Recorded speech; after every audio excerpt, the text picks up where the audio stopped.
Hello friends, welcome to the Top Notch Commerce, and today we are going to start a new chapter, a new concept, accounting equation, and this is video number 5A, first part of the chapter accounting equation. So hope इससे पहले की सारी video आप देख चुके होंगे, सारे chapters जो थ्योरेटिकल पार्ट था वो आपने पढ़ लिया होगा. अगर नहीं पढ़ा है तो मैंने डिस्क्रिप्शन में उसका प्लेलिस्ट दिया हुआ है, आप उसको स्टडी कर लीजिए. Then come to this chapter accounting equation, then it will be very easy to understand if you studied that previous part. Okay, so let's start this video. Accounting equation. Equation word आ रहा है मतलब यहाँ कुछ mathematical है, कुछ maths लगा हुआ है, बिकॉज इक्वेशन बोल रहा है. और अकाउंटिंग इक्वेशन है मतलब अकाउंट्स में कुछ मैथ्स लगा हुआ है. तो ऑब्वियसली अकाउंट क्योंकि नंबर्स पे काम करता है, रुपी हमने पढ़ा है कि मनी मेजरमेंट कॉन्सेप्ट लगता है, तो सारा वैल्यूएशन किस में हो रहा है, रुपीज टर्म में हो रहा है. तो ऑब्वियसली कुछ ना कुछ मैथ्स तो एप्लीकेबल होगा यहाँ पर. तो एक यूनिवर्सल मैथमेटिकल एप्लीकेशन है जो अकाउंट्स को प्रूव करता है कि ये अकाउंट्स आपका करेक्ट है. और वो यूनिवर्सल एप्लीकेशन है total assets equals to total liability. यहां पर मैं शॉर्ट फॉर्म में लिख रहा हूं, total assets equals to total liability. एक यूनिवर्सल इक्वेशन है जो सभी अकाउंटिंग में जो भी अकाउंटिंग कर रहा है वो इस कंडीशन को फुलफिल करना ही है, उसे या उस सिस्टम को इस कंडीशन को फुलफिल करना ही होगा, चाहे वो कोई सा भी अकाउंटिंग सिस्टम. तो अकाउंटिंग सिस्टम जहां पर कि टोटल असेट्स और टोटल लायबिलिटी इक्वल है means your accounting is correct. और you can say total assets equals to total liability, it is the accounting equation. क्या बता रहा है कि किसी भी बिजनेस के पास जितनी भी टोटल असेट्स हैं वो उसकी टोटल लायबिलिटी के बराबर होंगी. और ये कंडीशन किसी भी ट्रांजैक्शन में फुलफिल होगी होगी. आप नंबर ऑफ ट्रांजैक्शन कितने भी कर लीजिए अकाउंट्स में, ये कंडीशन कभी भी चेंज नहीं होगी. ठीक है, इसी इक्वेशन को मैं फर्दर अगर और आगे बढ़ाता हूं तो हमें पता है कि लायबिलिटी के दो पार्ट होते हैं, external and internal. So I can write like this, asset equals to external liability plus internal liability is known as capital. तो A equals to L plus C. It is further इसी को मैंने और expand कर दिया इसी equation को. तो A equals to L plus C. What is L? External liability. What is C? Capital, which is internal liability. तो बिजनेस के पास जितना भी असेट्स होगा वो किसके इक्वल होगा, टोटल लायबिलिटी के, और यू कैन से एक्सटर्नल प्लस इंटरनल लायबिलिटी के. ये हमेशा ही होगा. अगेन फर्दर एक्सपांशन अगर इसका करते हैं तो असेट्स को हमने दो पार्ट में किया हुआ है, current assets and non current assets. Liability के सेम पार्ट है, current liability and non current liability, and capital will be as it is. तो इसका फर्दर एक्सपांशन करते हैं तो हमको ये मिलता है. क्या बताता है कि आपका जो भी current asset plus non current asset होगा, टोटल असेट्स, वो current liability plus non current liability plus capital के होगा. तो फर्दर एक्सपांशन आप और कर देंगे तो ऐसा हो जाएगा. तो हम अभी इस पे न जाके हम सिर्फ इसी पे कंसंट्रेट करते हैं जो मैंने यहां पर किया है. ये सिर्फ आपको समझने के लिए है कि ये इस तरह से भी पॉसिबल है. तो अकाउंटिंग इक्वेशन क्या बताता है कि in any case in your business account हमेशा इस कंडीशन को फुलफिल करेगा, हर ट्रांजैक्शन इस कंडीशन को फुलफिल करेगा. तो लेट्स से अगर इस कंडीशन को फुलफिल करेगा तो कौन से ट्रांजैक्शन होंगे इससे. तो ट्रांजैक्शन हम बिजनेस में कई सारे पढ़ेंगे और आगे भी पढ़ेंगे. तो हम ट्रांजैक्शन पे आते हैं. ट्रांजैक्शन हमें पता है बिजनेस ट्रांजैक्शन क्या होता है. तो ट्रांजैक्शन नंबर 1, अगर कोई ऐसा ट्रांजैक्शन होता है जो किसी दो आइटम को, अब यहां पर क्यों दो आइटम को अफेक्ट करेगा, बिकॉज डुअल एस्पेक्ट प्रिंसिपल हमने लगाया हुआ है. डुअल एस्पेक्ट होते हैं, हर ट्रांजैक्शन के दो एस्पेक्ट होंगे. ठीक है, तो दो एस्पेक्ट के कारण क्या होगा, आपका ये वाला साइड या ये वाला साइड या कोई भी दो आइटम अफेक्ट होंगे. ठीक है, लेट्स से बिजनेस में ओनर ने कैपिटल इन्फ्यूज किया, बिजनेस को स्टार्ट किया, तो ऑब्वियसली बिजनेस के पास क्या आया, एक असेट आ गया दैट इज कैश. और क्योंकि ओनर ने पैसा लगाया है इट इज कैपिटल। तो कैश बिजनेस ने कितना दिया, सपोज 2 लाख रुपीस बिजनेस ने गेन किया फ्रॉम कैपिटल, तो 2 लाख रुपए आपने capital. This equation is equal, business के पास कैश आ गया 2 lakh rupees and this cash is a internal liability of the business. ठीक है, what is internal liability, we understood it very well. Okay, capital क्या होता है, तो ये इक्वेशन भी इक्वल हो गया। ऐसा ट्रांजैक्शन है जो 2 हेड को अफेक्ट कर रहा है, मोर देन 2 को भी कर सकता है, अभी हम 2 पढ़ रहे हैं। ठीक है, तो इस ट्रांजैक्शन में क्या हुआ, बिजनेस के पास कैश आया, कैपिटल भी इंक्रीज हो गया। ठीक है, तो अगर हम इसी ट्रांजैक्शन को जब मैथमेटिकल कई सारे ट्रांजैक्शन को करेंगे और अकाउंटिंग इक्वेशन बनाएंगे तो उसका किस तरह से फॉर्मेट रखेंगे और किस तरह से करेंगे उसको, so let's start that numbers and the format. So format will be look like, here it will be a transaction, then we'll write assets, at last it is capital and this portion is liability.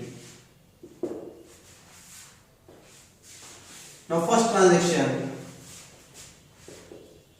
cash introduced or business started by the owner or proprietor। 2 lakh rupees cash लगाया owner ने और 2 lakh rupees is a capital. Now 2 lakh रुपए जब cash आ गया तो second transaction क्या किया, परचेस किया फर्नीचर को। नाउ अभी जो हमने ट्रांजैक्शन किया इसमें क्या हुआ, 2 right hand side and LHS and RHS दोनों अफेक्ट हुए। ठीक है, अब सेकंड ट्रांजैक्शन हम करते हैं, इसमें भी 2 आइटम अफेक्ट होंगे बट सेम साइड, जैसे कि फर्नीचर परचेज किया। ठीक है, मैं ट्रांजैक्शन लिख नहीं रहा हूं, आपको बोल रहा हूं तो आप समझ जाइएगा। यहां हमने फर्नीचर परचेज किया है 50,000 रुपीस का, तो 50,000 रुपीस आपने कैश दे दिए हैं, तो आपका एक असेट जो कैश था वो कम हो गया और आपने एक नॉन करंट असेट्स क्रिएट कर लिया फर्नीचर 50,000 रुपीस का। तो ये भी हमने असेट्स के अंदर नहीं लिखा, ये हेड असेट्स का ही चल रहा है और ये 50,000 रुपीस आपका एक असेट क्रिएट हो गया। आगे हम यहाँ पर बनाएंगे न्यू इक्वेशन। अब न्यू इक्वेशन कैसे बनेगा, इस ट्रांजैक्शन के बाद क्या ये मेरा इक्वल आता है, let's check. 1,50,000 here it is plus 50,000 equals to yes 2 lakh. ये न्यू इक्वेशन इक्वल आ रहा है। तो आपको फॉर्मेट समझ में आया होगा। लेफ्ट हैंड साइड में हमने रखा है ट्रांजैक्शन, उसमें हम ट्रांजैक्शन राइट डाउन करेंगे, क्या ट्रांजैक्शन हुआ उस ट्रांजैक्शन का इफेक्ट डालेंगे। सेकेंड ट्रांजैक्शन लिखेंगे, देन क्या ट्रांजैक्शन हुआ उसका इफेक्ट डालेंगे।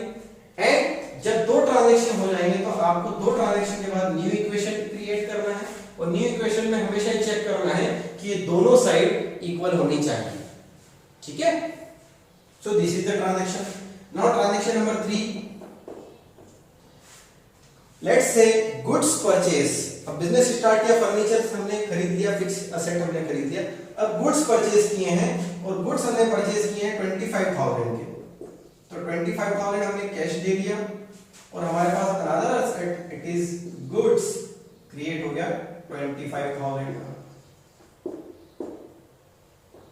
अगेन हम न्यू इक्वेशन बना लेंगे। न्यू इक्वेशन इज 1,25,000 प्लस 50,000 का नॉन करंट असेट है एंड नाउ 25,000 का एक करंट असेट्स आ गया दैट इज गुड्स और ये 2 लाख का 2 लाख ही। तो अभी तीनों ट्रांजैक्शन में हमने क्या देखा, तीनों ट्रांजैक्शन में हमने देखा कि ट्रांजैक्शन एक हो रहा है और उसके इफेक्ट 2 हो रहे हैं। क्या हो रहा है, फर्स्ट आपका कैश गया तो फर्नीचर आया, सेकंड जब आपका कैश गया तो गुड्स आया।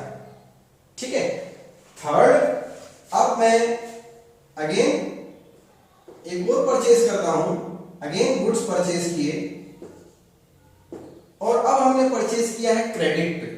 गुड्स तो आ गए लेकिन क्रेडिट पे आए हैं, उधार आए हैं। तो आपने गुड्स परचेज किए सपोज 30,000 के, तो आपके पास गुड्स ऐड हो गए और now it 30,000 is your liability because it is on credit. तो आपके लिए अब यहां पर एक नया कॉलम लायबिलिटी में आ गया क्रेडिटर। It is 30,000। हम जो ट्रांजैक्शन करेंगे उस ट्रांजैक्शन का इफेक्ट उसी लाइन में देना है आपको, यहां नहीं लिख देना है। ओके, तो सेम ट्रांजैक्शन हमने गुड्स परचेज ऑन क्रेडिट, तो यहां पर ये अब आपका इक्वेशन। अब इस ट्रांजैक्शन में क्या हुआ है, आपके दो अफेक्ट हुए हैं, लेकिन यहां पर तो अभी तक हमने देखा था कि सेम साइड में अफेक्ट हो रहा था, असेट साइड में ही दो अफेक्ट हो रहे थे। Now this affect is asset and liability, opposite affect हो रहे हैं, टू आइटम्स ही अफेक्ट हो रहे हैं बट अपोजिट अफेक्ट हो रहे हैं। कैसे अपोजिट अफेक्ट हो रहे हैं, ये असेट का पार्ट है left hand side, it is liability part right hand side. Now new equation is 1,25,000 plus 50,000 plus it is 55,000 and here it is 30,000 and 2 lakh. Now calculate it, both the equations should fulfill this. So it is 2,30,000 RHS, now LHS is 2,30,000. If you calculate 5 then 30 80 and 2,30,000, तो equation fulfil कर रहा है। तो this kind of transaction जब हमने क्या किया, तो अभी तक जो अभी हमने यहाँ पर देखा कि दो अफेक्ट आ रहे हैं और दोनों अफेक्ट में क्या हो रहा है, या तो लायबिलिटी अफेक्ट कर रहा है या असेट अफेक्ट कर रहा है या सिर्फ सेम साइड ऑफ अफेक्ट कर रहा है असेट। नाउ अनदर ट्रांजैक्शन, हमने एक क्रेडिटर को पैसा दे दिया, लायबिलिटी हमारी जो थी उसको हमने पेमेंट कर दिया, तो we have given a cash of 30,000 rupees, suppose full payment हमने कर दिया, तो 30,000 का हमने कैश पेमेंट किया है और 30,000 की हमारी जो लायबिलिटी थी अब वो क्या हो गई है, खत्म हो गई है, तो हम यहाँ माइनस कर देंगे। तो इसी इफेक्ट क्या हुआ, यहाँ पर भी माइनस हो गया कैश और यहाँ पर भी माइनस हो गया लायबिलिटी। जो आपकी लायबिलिटी 30,000 रुपीज आपको देना थे वो आपने पे कर दिए, now liability ends and your cash also decreased by 30,000 rupees. So how much it is? 95,000, 50,000, 55,000. Here it is 0 and 2 lakh. It is new equation. New equation जब हम कैलकुलेट करेंगे तो ये हो रहा 1 lakh. I think something is wrong here. 195 and it is 50,000. Okay. So this is clear. I hope 2 lakh and 2 lakh it is equal. Another transaction. अब यहां तक जो अभी हमने ट्रांजैक्शन किए हैं ये सिर्फ दो आइटम को अफेक्ट कर रहा है, टू आइटम्स। जितने भी अभी हमने ट्रांजैक्शन किए हैं आइदर ऑफ सेम साइड और opposite side. Okay, opposite side को या सेम साइड को अफेक्ट करने वाले सिर्फ ऐसे ट्रांजैक्शन है जो सिर्फ दो आइटम को ही अफेक्ट कर रहे हैं। बट ट्रांजैक्शन सिर्फ असेट और लायबिलिटी ही नहीं होते, और भी होते हैं, जैसे इनकम भी होती है बिजनेस में। जब हम करते हैं, स्टार्ट करते हैं, सेल वगैरह करते हैं, तो हमको इनकम भी होती है और बिजनेस को चलाने के लिए आपको खर्चे भी करने पड़ते हैं। तो इनकम और खर्चे जब हम करेंगे, इनकम अर्न करेंगे या कुछ एक्सपेंडिचर करेंगे, तो वो ट्रांजैक्शन कैसे ट्रीट होंगे वो हम अभी स्टार्ट करते हैं। तो let's erase this.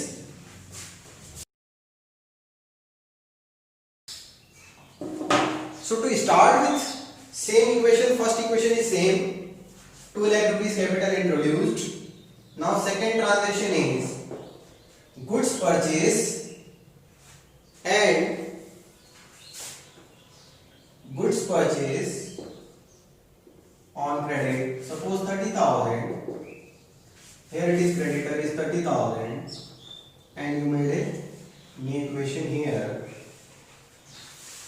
2 lakh 30,000, here is plus 30,000 and 2 lakh rupees.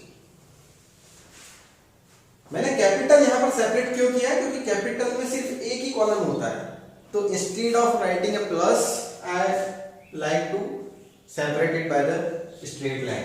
Okay, यहाँ पर ये न्यू इक्वेशन बन गया है। नाउ थर्ड ट्रांजैक्शन, अब ये ट्रांजैक्शन हम करते हैं जिसमें कि मोर देन 2 आइटम अफेक्ट होंगे। कैसे होंगे, लेट्स से आपने गुड्स सोल्ड किए 10,000 रुपए कॉस्ट का, 10,000 रुपए कॉस्ट का गुड्स आपने सोल्ड किया है 12,000 रुपीज में, तो आपने 10,000 के गुड्स बेच दिए, आपके गुड्स कितने रिड्यूस हो गए 10,000 के, बेचे कितने में 12,000 में, तो आपके पास कैश कितना आया 12,000 रुपीज।